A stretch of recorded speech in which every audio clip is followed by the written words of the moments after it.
చిన్నదానా నీ ఇంటి దారిలోన పసోడై పాడుకోనా రింగా రింగా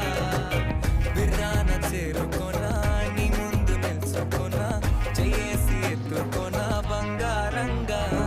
రాసుకునే చందనమై దిద్దుకునే కుంకుమై ఉంటానే నీతోనే ఇష్టంగా ఉంచుకోవే ఓరు ముద్దలు పెట్టుకుంటా తేనె ముద్దలు పుచ్చుకుంటా రాత్రి పగలో నా రాణి నువ్వేలే